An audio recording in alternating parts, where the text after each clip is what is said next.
ever since, it wasn't Trump, it was Biden weaponized the dollar on Russia, was a paradigm shifting moment and central bankers started buying with gusto. And I just don't think that changes. I don't think there's any trade deal that Trump can come up with China, or I don't think peace in the Ukraine is going to suddenly make Russia and China say, you know what, we're perfectly happy having our financial lifeblood flowing through New York. It's not going to happen. So I think this is durable. I think I don't know that 3,000 plus is the new 2,000 or what. I mean, that's another magic 8-ball question. But I do know, or I think I know, that this change is permanent, it's durable, it puts a very high floor under gold. And it just seems like anytime gold dips around to 3,300 or even lower once recently, that central bank buying kicks in. After decades of dollar supremacy, the monetary pendulum is swinging. Since 2020, pandemic-driven inflation and geopolitical instability have reignited confidence in gold's historical role. Central banks are responding to the dilution of fiat currency and the politicization of currency by turning to gold as the ultimate hard asset immune to default, dilution, or geopolitical blackmail. According to precious metals analysts at the World Gold Council, the outlook for gold prices is skewed to the upside over the next 18 months.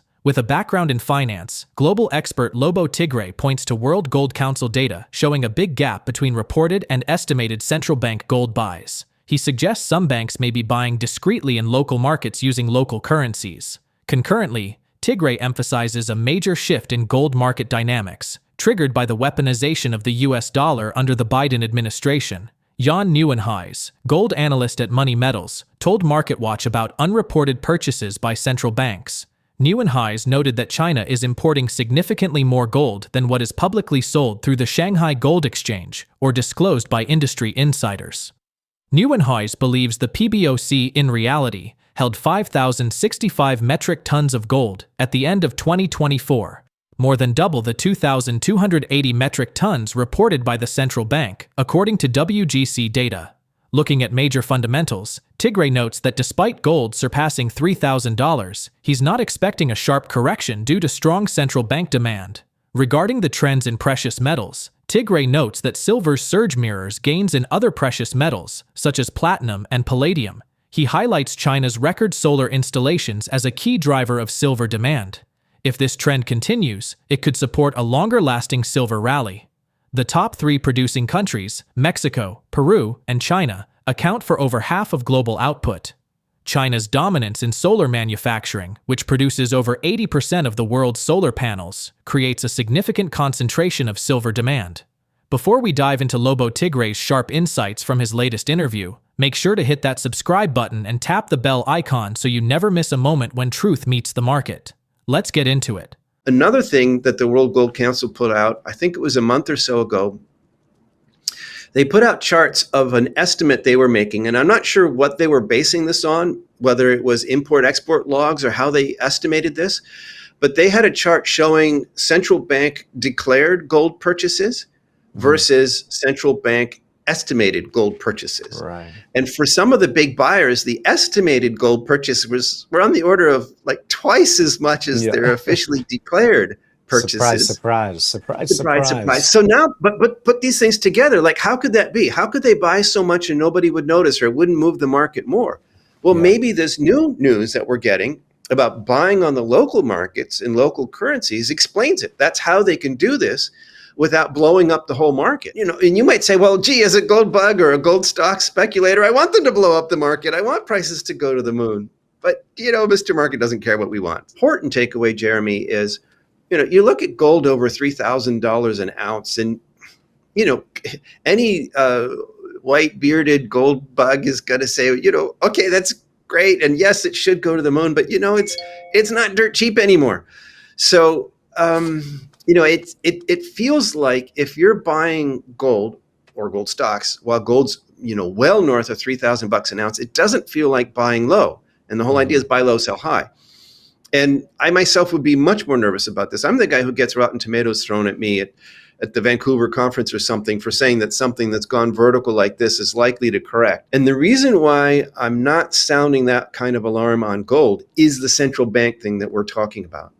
This is a game changer. Ever since, it wasn't Trump, it was Biden weaponized the dollar on Russia. That was a paradigm shifting moment where everybody around the world saw the writing on the wall and central bankers started buying with gusto. And I just don't think that changes. I don't think there's any trade deal that Trump can come up with China, or I don't think peace in the Ukraine is going to suddenly make Russia and China say, you know what, we're perfectly happy having our financial lifeblood flowing through New York. It's not going to happen. So I think this is durable. I think I don't know that 3,000 plus is the new 2,000 or what. I mean, that's another magic 8-ball question. But I do know that, or I think I know, that this change is permanent, it's durable, it puts a very high floor under gold.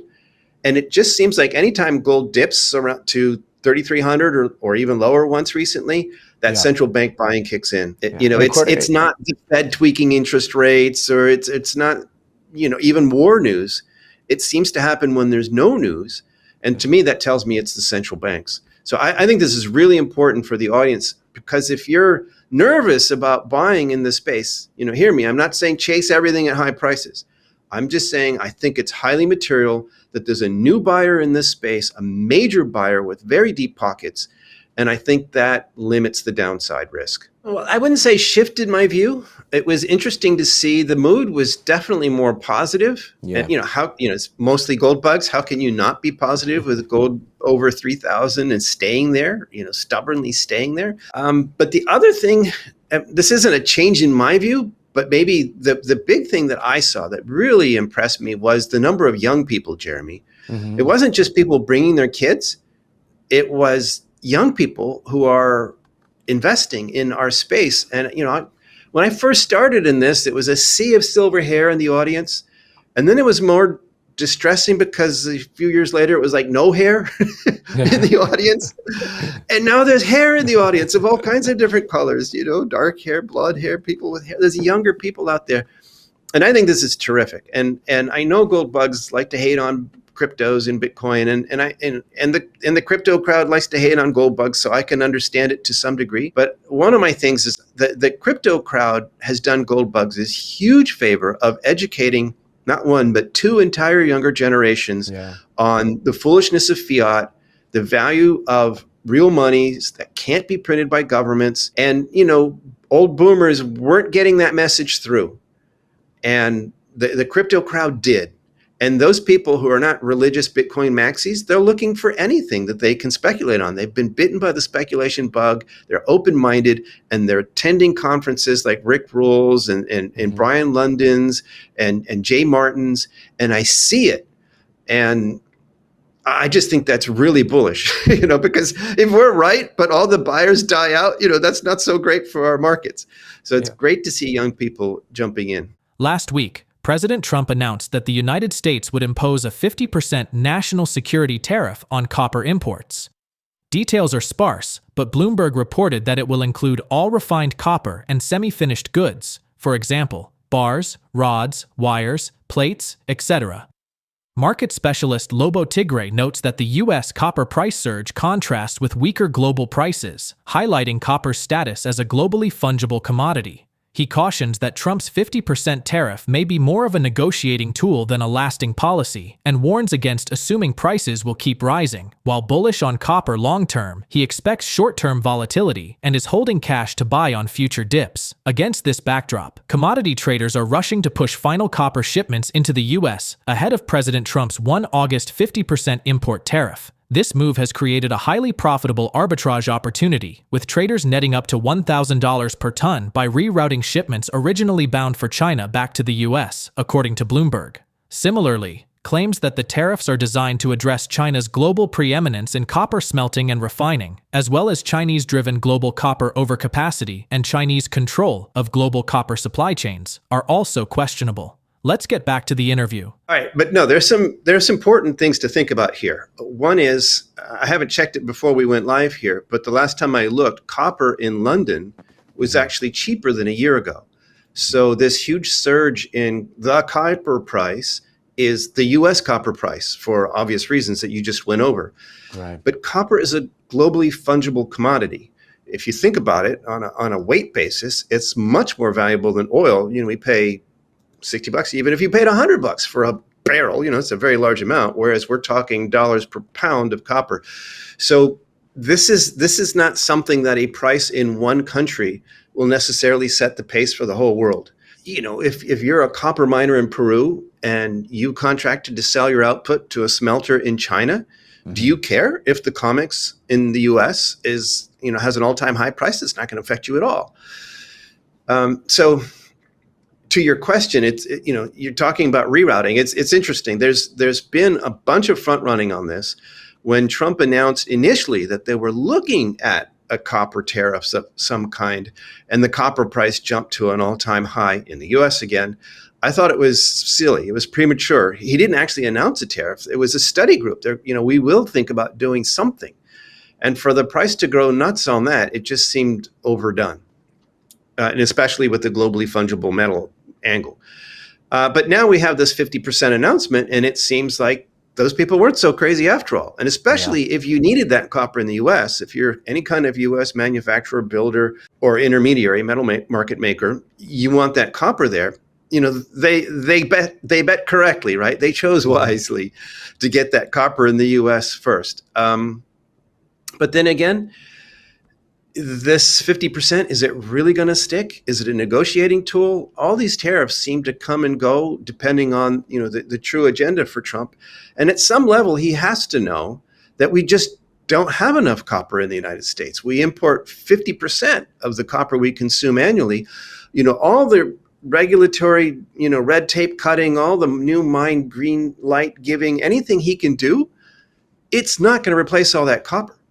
So I'm not convinced that this 50% is going to stick, and that is a red flag here. If you're thinking, copper is off to the races here, it can only go higher, but there are reasons to be cautious about that thesis. And remember, globally fungible, the price of copper around the world, all that copper that doesn't go to the US, it's going to go somewhere else. And what does that do to those prices in those places? I think you need to be careful here. This is not a rising tide raises all ships kind of bet. And we're still not done. Sorry, I'm getting a bit long-winded, but I got one last thing that I think is really important on this, Jeremy. Trump shock. I mean, even if you agree 100% with Trump's agenda, it is transformative. Rebuilding the United States economy is no small thing, and it impacts the entire global economy. I don't believe that can be done painlessly, seamlessly. So Trump shock still has an impact to be had, and Dr. Copper is a fundamental, you know, economic mineral that we need for everything, like oil. So Trump shock in the near term is actually bearish for copper prices. You know, you've got these tariffs and you have fiscal dominance. We've got, you know, the great big beautiful bill and all trillions of spending that we've gotten. But don't worry, we'll cut the budget later, right? You know, that's bullish for copper. And I honestly don't know. I don't know which of these two forces will win out. It's possible that even with, you know, serious Trump shocks still to hit the markets and the real economy, that fiscal dominance swamps all of that and prices go higher. It's also possible, especially for something like copper, that as the reality of what's already been done and the new higher levels of tariffs that are even now being agreed on work their way into the real economy, that something like copper can go into reverse near term. I'm inclined to think it will be the latter, but I don't know. So I am accumulating cash because I really like the copper thesis and I want to buy copper. I just don't want to chase it at all-time highs, at least in the US. And so I'm looking for a buying opportunity. And if I don't get it, I'll buy anyway, because I think the thesis here is multi-year, multi-decade bull. The global financial landscape is undergoing a seismic shift as central banks worldwide pivot toward gold, driven by geopolitical fragmentation and a decline in faith in the US dollar's long-term stability. JP Morgan has also doubled down on gold, predicting that it could hit $4,000. This bullish stance on gold is echoed by other market players, with gold miners seeing significant rallies in 2025. Are you prepared to capitalize on the growing shift toward gold and critical metals, or will you miss the opportunity? Drop your thoughts in the comments section below. If you find this video informative, don't forget to support our channel and turn on notifications to stay informed about our latest videos. See you in the following video.